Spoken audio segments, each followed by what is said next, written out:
परंतु ये कैसे संभव है प्रभु? देवों और दानवों की शत्रुता तो अनंत काल से चली आ रही है। ये अचानक से समाप्त कैसे होगी प्रभु? जब तक सत्ता और शक्ति के शीर्ष पर देवता विद्यमान थे, तब तक असुरों से अपनी कोई भी बात मनवाना हमारे लिए संभव था। परंतु आज तो सत्ता और शक्ति असुरों के पास है। वो ऐसा कोई भी कार्य क्यों करेंगे जो देवताओं को शक्तिशाली बना रहा हो? असुर राज बलि अन्य असुरों से भिन्न है गुरुदेव। ईश्वर भक्त है वो। मैंने स्वयं देखा है। मैंने स्वयं उन्हें महादेव की पूजा करते हुए देखा है। मुझे लगता है संभावना प्रबल है कि वो अरे असुरों के बारे में जानते ही क्या हो तुम? अरे तुमने तो केवल एक बार युद्ध किया है उनके साथ, पर हमने वर्षों तक बार बार पराजित किया है उन्हें। परंतु अब परिस्थिति बदल गई है। जब तक उनके पास संजीवनी विद्या है, वो हमारी सहायता कभी नहीं करेंगे, कभी नहीं।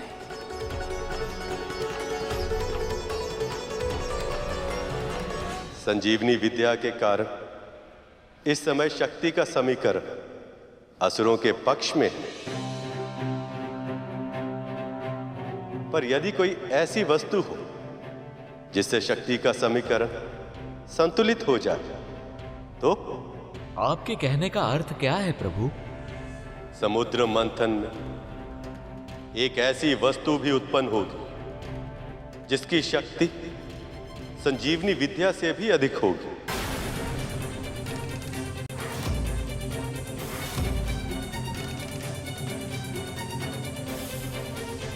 संजीवनी विद्या तो मृत्यु के बाद प्राणी को जीवित करती है, पर यह वस्तु प्राणी को कभी मरने ही नहीं देगी। ये सभी प्राणियों को अजर अमर बना देगी।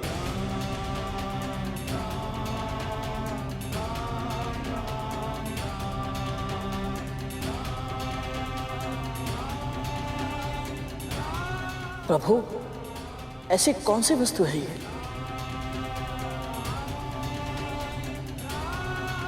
अमृत।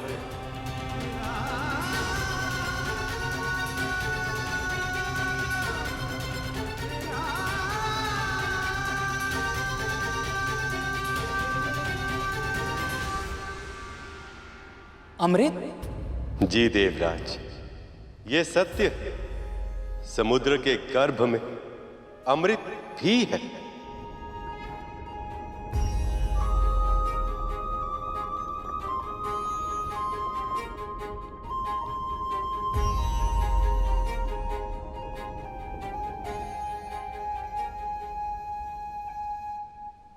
प्रभु, ये अमृत हमें ही मिलना चाहिए, क्योंकि संजीवनी विद्या के कारण असुरों के प्राण मृत्यु के बाद भी लौट आते हैं और हमारे पास उनका सामना करने के लिए कोई उपाय नहीं है। और यदि हमारे समुद्र मंथन के बाद निकला हुआ अमृत भी दानवों को मिल गया तो हमारी समस्या बढ़ जाएगी प्रभु।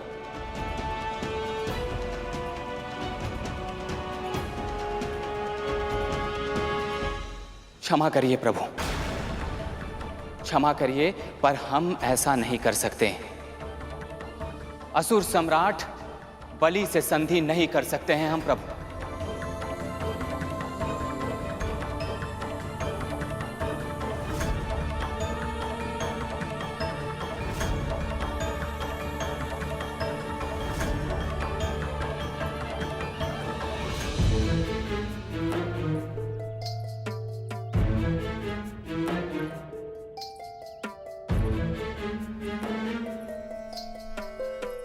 बाबा, आप यहाँ आइए, आइए, यहाँ बैठिए। यहाँ क्यों बिठा दिया? तू तो मुझे भीतर ले जा रही थी ना। बाबा, मैं आपको अवश्य भीतर ले जाऊंगी, बस एक बार अंधेरा हो जाए, तब तक आपको यहीं प्रतीक्षा करनी होगी।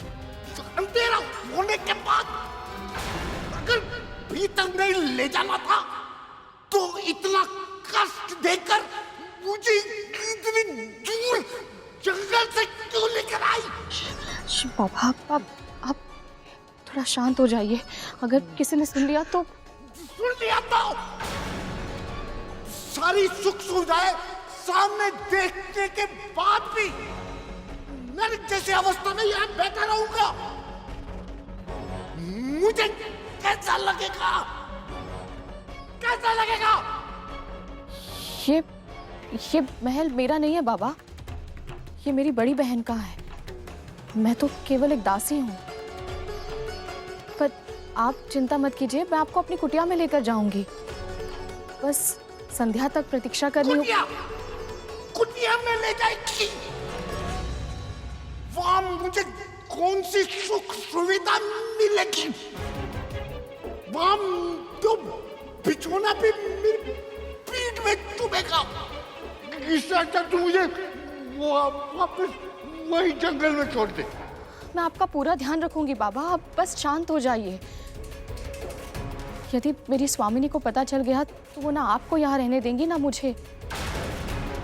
विंदा, तू लकड़ियां लेने गई है या वृक्ष उगाने? हे नारायण, लकड़ियां तो वहीं छूट गई। अब क्या होगा? अपनी स्वामिनी का स्वर सुनकर इतनी श्वेत पड़ गई तू। ऐसी दशा तो तेरी तब नहीं हुई जब इतने कष्ट देकर मुझे तू इतनी दूर से लेकर आई। अपनी स्वामिनी से इतना डरती है तू, मुझे अपने साथ कैसे रखेगी? हाँ बाबा, मैं आपको वचन देती हूँ, मैं आपको अपनी कुटिया में अवश्य ले जाऊंगी, बस अंधेरा होने के बाद।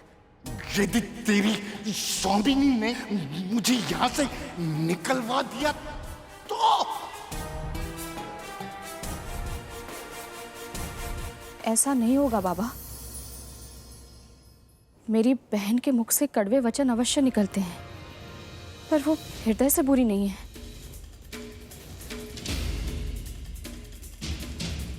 विंदा, महल के बाहर खड़ी रहेगी या भीतर भी आएगी? भोजन बनाना है, मेरे पुत्र भूखे हैं। अभी आई महारानी।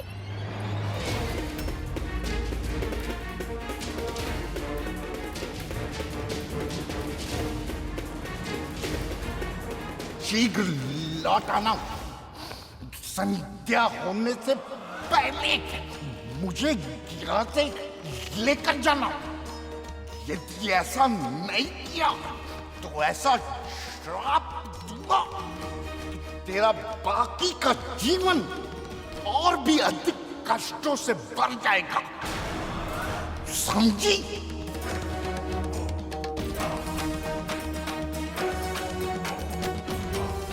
जा।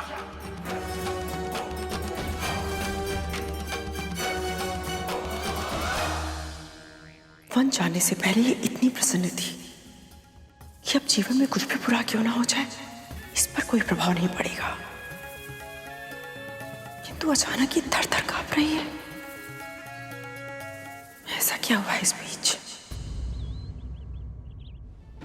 आप ये संधि करने से मना कैसे कर सकते हैं देवराज? यदि ये संधि नहीं हुई तो समुद्र मंथन भी नहीं होगा और अमृत देवताओं को भी नहीं मिल पाएगा। असुरों के समान शक्तिशाली होने का आप सभी के पास यही एक अवसर है। और जब स्वयं प्रभु विष्णु ये सुझाव दे रहे हैं तो इन्होंने सभी संभावना पर विचार अवश्य कर लिया होगा। आपकी आशंका उचित है देवराज। यदि असुरों को ही अमृत मिल गया तो यह समस्या और उलझ जाएगी। परंतु गरुड़ भी सही कह रहे। आपको नारायण पे विश्वास करना होगा, क्योंकि प्रभु ने सदा ही धर्म और सत्य का साथ दिया और अभी भी वो अच्छाई पे बुराई की जीत नहीं होने देंगे। मंथन के कारण समुद्र के भीतर से निकले गए रत्नों में से किसे क्या मिलेगा ये तो भविष्य के गर्भ में, परंतु अभी मैं आपको यह आश्वासन अवश्य दे सकता हूं कि यदि आप अमर होना चाहते हैं तो यही समय है। इसके बाद ऐसा अवसर आपको कभी प्राप्त नहीं होगा। इसलिए आप भली भांति विचार कीजिए देवराज। अब आपको निर्णय लेना ही होगा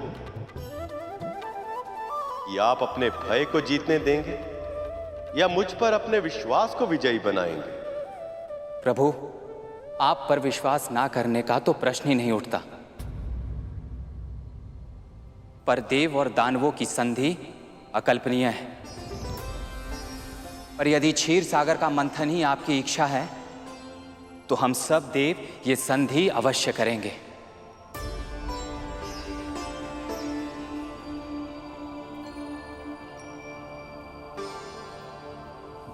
हम आपकी आज्ञा का पालन अवश्य करेंगे नारायण। आशीर्वाद दीजिए प्रभु।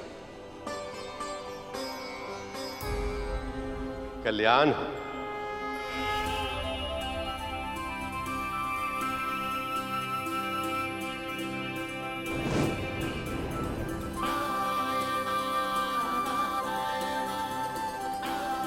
अब मुझे भी आज्ञा दीजिए प्रभु।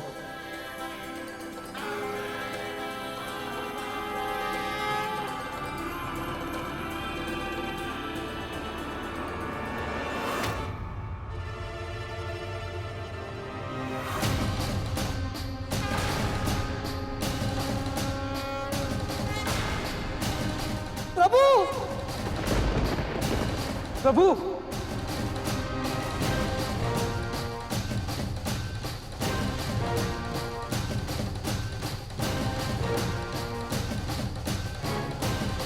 भैया भैया, ये प्रभु को क्या हो गया? प्रभु इतने दुर्बल क्यों दिखाई दे रहे हैं? मां लक्ष्मी के वियोग में न केवल प्रभु विचलित हैं, किंतु दुर्बल भी हो रहे हैं।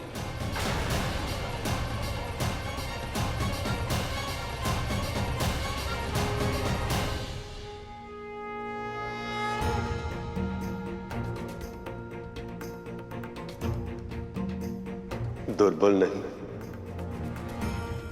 निर्बल हूं मैं उनके बिना, अस्तित्वहीन हूं। जैसे ब्रह्मा का ज्ञान सरस्वती से है, जैसे शिव की शक्ति पार्वती से, वैसे ही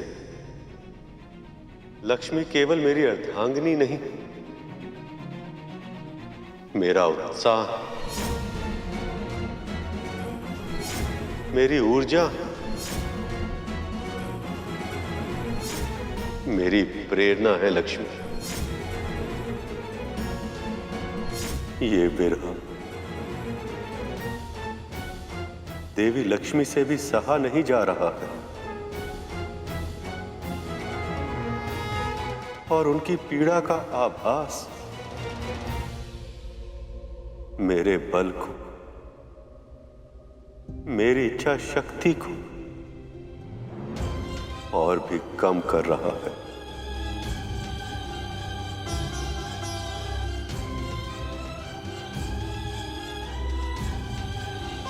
लक्ष्मी,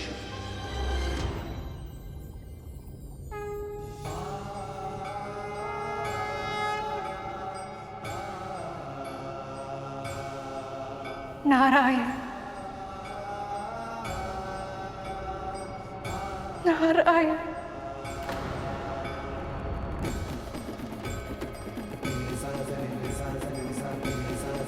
विरह की यह पीड़ा असहनीय हो रही है। यदि शीघ्र ही आप हमसे नहीं मिले या आपने कोई संकेत नहीं दिया कि मेरी ये प्रतीक्षा समाप्त होगी, प्रभु मेरे श्वास रुक जाएंगे। संवेदना से शून्य, मात्र पत्थर बनकर रह गई हूं मैं। स्वामी,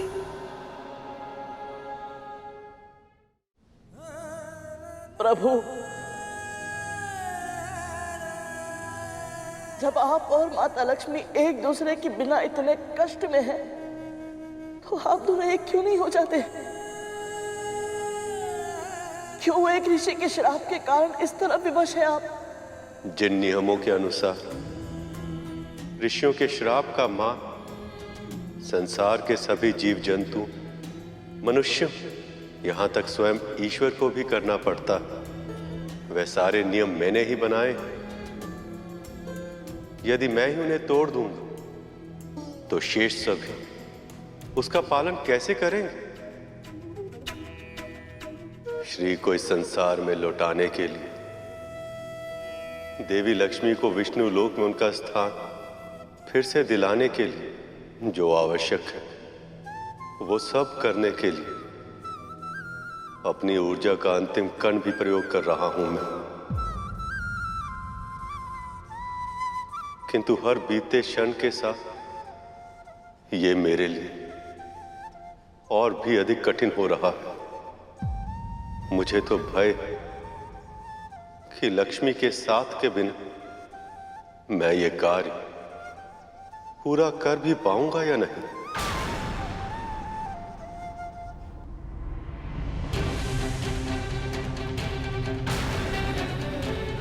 प्रभु, प्रभु, भैया, प्रभु की ये दशा देखकर मैं शांत नहीं रह सकता। जब मां दुख से रोती है तो कष्ट होता है, और जब पिता की आंखों में आंसू आते हैं तो ऐसा लगता है जैसे अपने सिर की छाव किसी ने छीन ली हो। मां अपनी संतानों से सुख दुख सब बांटती है, परंतु पिता अपनी संतानों को भनक तक नहीं होने देते कि उन्हें कष्ट है। कितनी असहनीय होगी परम पिता की पीड़ा। आज अनजाने में ही सही अपनी संतानों के सामने छलक आई, फिर भी कितने विवश हैं हम। चाहकर भी इनके कष्ट को दूर करने के लिए कुछ नहीं कर सकते।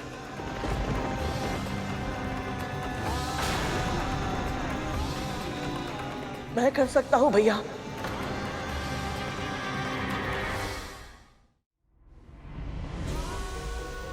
और मैं करूंगा भी। समुद्र मंथन का सबसे बड़ा उद्देश्य है आदि पुरुष विष्णु और आदि देवी लक्ष्मी का एक होना। परंतु अब समुद्र मंथन में समय है, इसीलिए मैं वो कड़ी बनूंगा जिसकी सहायता से परम पिता और माता इस विरह की अवधि को पार कर पाए। फिर समुद्र मंथन के लिए जो आवश्यक होगा मैं वो सब करूंगा, ताकि ये दोनों शीघ्र फिर से एक हो पाए। प्रभु के मन का संदेश मैं माता लक्ष्मी तक पहुंचाऊंगा। क्या? नहीं गरुड़, तुम ऐसा कुछ नहीं करोगे। क्षमा कीजिए भैया, परंतु मुझे करना ही पड़ेगा। परम पिता की ऐसी दशा देखने के बाद मैं मां से मिले बिना नहीं रह पाऊंगा। हठ मत करो गरुड़। तुम्हें क्या लगता है, यदि यह संभव होता तो क्या परम पिता स्वयं मां के भेंट नहीं करते? पर ऐसा करने से महर्षि दुर्वासा का अपमान होगा गरुड़। मैं महर्षि दुर्वासा का अपमान कभी नहीं करूंगा भैया।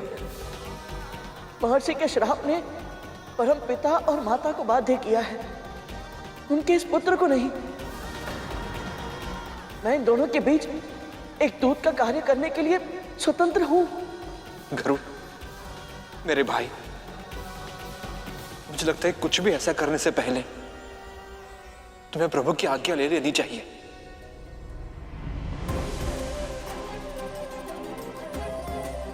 नहीं भैया, अपनी अर्धांगिनी के प्रति प्रेम और महर्षि के श्राप के सम्मान में किसी एक का चुनाव करने के लिए प्रभु को मैं विवश नहीं कर सकता। मुझे यह कार्य प्रभु की आज्ञा के बिना ही करना पड़ेगा, ताकि नियम तोड़ने का कोई दोष लगे भी तो मुझ पर लगे, मेरे प्रभु पर नहीं। मान जाइए भैया, एक पुत्र को उसकी मां से मिलने के लिए मत रोकिए। पर गरुड़, माता तक पहुंचने के मार्ग कठिन है। तुम्हारे प्राण भी संकट में पड़ सकते हैं। प्रभु विष्णु और माता लक्ष्मी के विरह की पीड़ा के समक्ष मेरी मृत्यु तुच्छ है। इनका संदेश एक दूसरे तक पहुंचाने के लिए ये पुत्र सहस्त्र बार अपने प्राण न्यौछावर कर सकता है भैया।